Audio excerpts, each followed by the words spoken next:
السلام علیکم تمام ناظرین کو اردو نیوز میں خوش آمدید کہتے ہیں۔ یہ پاکستان میں کیسے الیکشن ہو رہے ہیں اور یہ کیسی جمہوریت ہے؟ ایسے الیکشن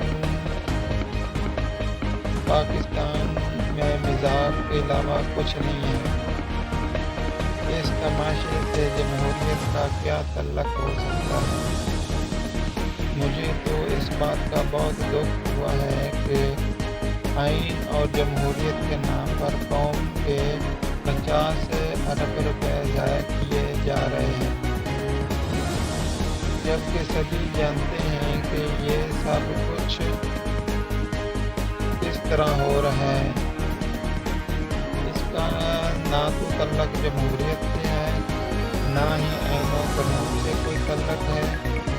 میں 9 مئی کے حملوں کے خلاف ہوں اور چاہتا ہوں کہ جو لوگ ان حملوں میں شریک تھے ان کو ماسٹر مائنڈ سمیت سزا دی جائے۔ انہیں انتخابات میں حصہ لینے کی اجازت بھی نہ دی جائے، لیکن پوری سیاسی جماعت کو ہی الیکشن سے مینس کرنے کے لیے جو کچھ کیا جا رہا ہے وہ نہ درست ہے، نہ ہی اس کا کسی سیاسی اور قانونی اور اخلاقی جواز ہے۔ آزاد حیثیت میں بھی تحریک انصاف کے امیدواروں کو الیکشن لڑنے میں مشکلات درپیش آ رہی ہیں۔ اگر ان کے ساتھ یہی کرنا تھا تو پھر الیکشن لڑنے کی اجازت نہ دیتے۔ T V channels Nawaz Sharif, Maryam Nawaz, Bilawal Bhutto کی تمام تقریریں لائیو دکھا رہی ہیں، لیکن تحریک انصاف والوں کے لیے کارٹون میوزک بھی ممکن نہیں ہوتی۔ اگر پوری جماعت کو ہی ریاست مخالف سمجھا جا رہا ہے تو پھر ایسی جماعت پر پابندی کا کوئی قانونی راستہ نکالنا چاہیے تھا۔ آئین اور قانون کی نظر میں تحریک انصاف ایک قانونی جماعت ہے جسے انٹرا پارٹی انتخابات نہ کروانے کی وجہ سے انتخابات میں بحیثیت سیاسی جماعت حصہ لینے کی اجازت نہیں دی گئی ہے۔ سپریم کورٹ کے فیصلے کے بعد تحریک انصاف سے تعلق رکھنے والے امیدوار آزاد حیثیت سے الیکشن میں حصہ لے رہے ہیں، لیکن ان کے متعلق اب کہا جا رہا ہے کہ ان میں سے جو الیکشن جیت بھی لیں گے ان کی اکثریت کو نون لیگ، پیپلز پارٹی اور استحکام پاکستان پارٹی میں دباؤ یا لالچ کے ذریعے شامل کروا دیا جائے گا۔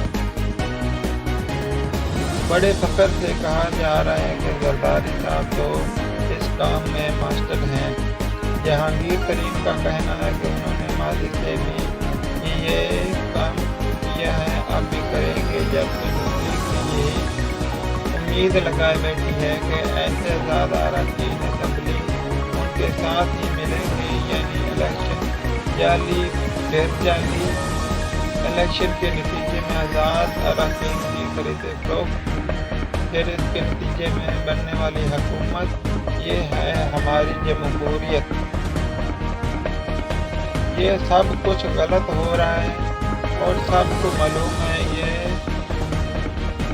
سب دھاندلی ہے، لیکن اس کے باوجود سب الیکشن کا یہ ڈرامہ سجانے میں مصروف ہیں۔ ایسے جمہوریت سے پاکستان کو کیا ملے گا؟ ایسے الیکشن میں اس ملک کو کیسا سیاسی استحکام دینا ہے؟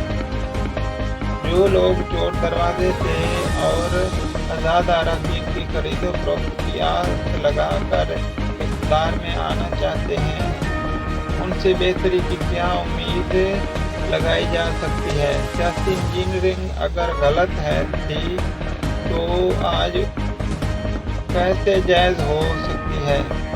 ایسے ماحول میں جب